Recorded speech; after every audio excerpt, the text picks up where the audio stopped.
rate your investments. And I've studied your annual reports going back a good number of years, and there's been years where you had a lot of stocks in your marketable equitable securities portfolio, and there was one year where you only had 3 in 1987.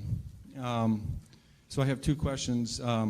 Given the number of stocks that you have in the portfolio now, what does that imply about your view of the market in terms of, is it fairly valued, that kind of idea? And second of all, it seems that whenever you take a new investment, you never take less than about 5% and never more than about 10% of the total portfolio with that new position. And I wanted to see if I'm correct about that. Yeah, well, on the second point, that really isn't correct. We have positions which you don't even see because we only listed the ones above 600 million in the last report, and obviously those are all smaller positions. Sometimes that's because they're smaller companies and we couldn't get that much money in. Sometimes it's because the prices moved up after we bought them. And sometimes it's because we may be selling the position down even. But so we have there's nothing magic. We like to put a lot of money in things that we feel strongly about. And that gets back to the diversification question. We think diversification is, as practiced generally, makes very little sense for anyone that knows what they're doing. Diversification is a protection against ignorance. I mean, if you want to make sure that nothing bad happens to you relative to the market, you own everything. There's nothing wrong with that. I mean, that is a perfectly sound approach for somebody who does not feel they know how to analyze businesses. If you know how to analyze businesses and value businesses, it's crazy to own 50 stocks or 40 stocks or 30 stocks probably, because there aren't that many wonderful businesses that are understandable to a single human being in all likelihood. And to have some super wonderful business and then put money in number 30 or 35 on your list of attractiveness and forego putting more money into number 1 just strikes Charlie and me as madness. And it's conventional practice, and it may, if all you have to achieve is average, it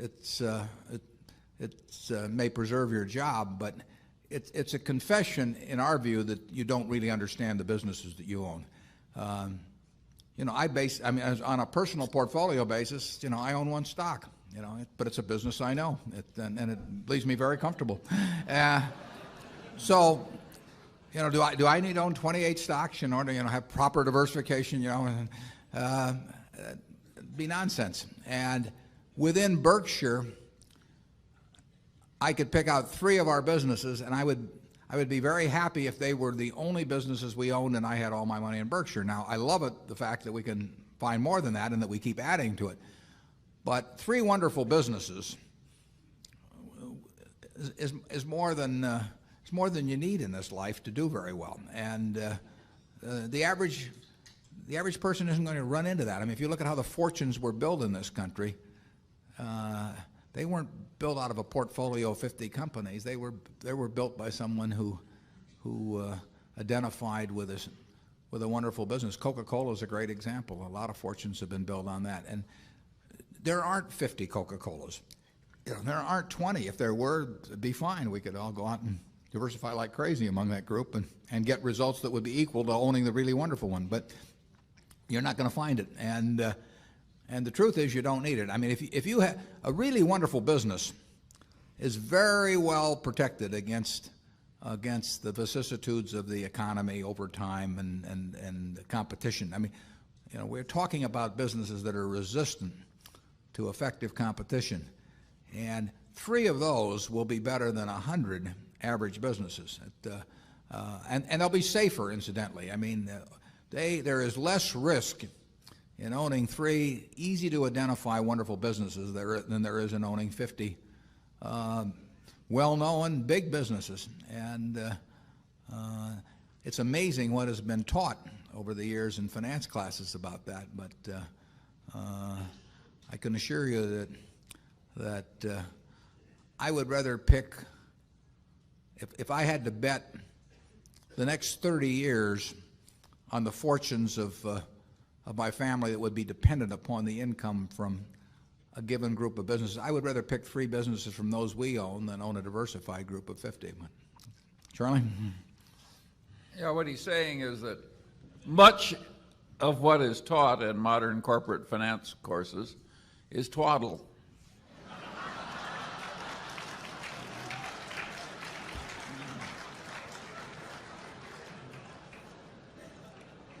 You want to elaborate on that, Charlie?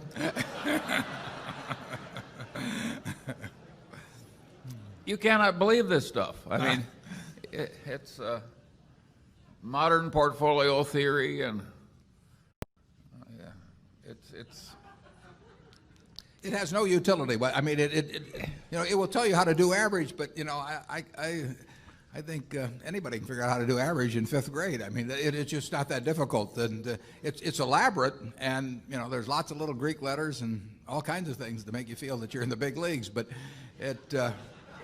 there is no value added. I have great difficulty with it because I am something of a student of dementia, and I have. Yeah, we hang around a lot together. And I can ordinarily classify dementia, on some theory structure of models, but the modern portfolio theory, it involves a type of dementia I just can't even classify. No. Something very strange is going on. Yeah. If you find 3 wonderful businesses in your life, you'll get very rich, and if you understand them, bad things aren't going to happen to those 3. I mean, that's the characteristic of it. By the way, maybe that's the reason there's so much dementia. If you believe what Warren said, you could teach the whole course in about a week. Yeah.